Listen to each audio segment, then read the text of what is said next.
Tuloy-tuloy pa rin ang projects para sa aktor na si JC Alcantara. Sa ngayon, naghahanda na rin siya sa kanyang pagsabak sa teatro. Ang latest na chika kay JC sa Joy Hot Exclusives, now na!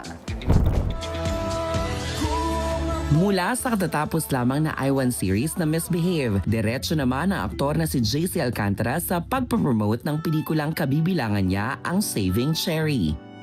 Ako dito si Josh, ang aabangan nyo kung matutuloy ba ang mission ni Cherry.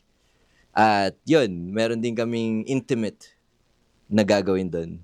So yun yung aabangan nila sa Saving Cherry namin. Busy rin ang aktor sa paghahanda para sa kanyang pagsabak sa teatro na pinamagatang The Art of Breaking Up. Magpe-play din po ako sa teatro, doon sa PETA. Ang title po nun is The Art of Breaking Up. Ako po din si Dino, sana po supportahan niyo po kami. At available na rin po yung tickets this November 6 to December 6 po yun. Ibinahagi ni JC sa atin ang pakiramdam na sunod-sunod ang mga proyektong dumarating sa kanya. Sobrang overwhelmed, Mama Jai, alam mo yan.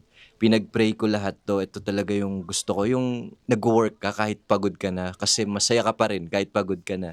Ikaw sabi sa akin nun, work ka lang ng work, tanggap ka lang ng tanggap. Kwento pa nga ni JC, may time daw na pasuko na siya sa showbiz pero dinasal niya ang lahat ng mga natatanggap na proyekto ngayon. Sobrang grateful ako kasi grabe, Love is Never Gone, Hotel 88, and Misbehave.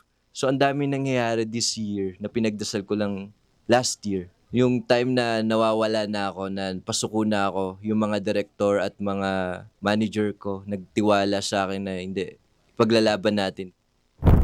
At yan ang munang latest sa mundo ng showbiz. Ako po ang resident kaarangkada ninyo pagdating sa mga hottest and exclusive ganap sa mga paborito nyong artista. Ang nag-iisang beshi ng bayan para sa Joy Hot Exclusives. Balik sa inyo.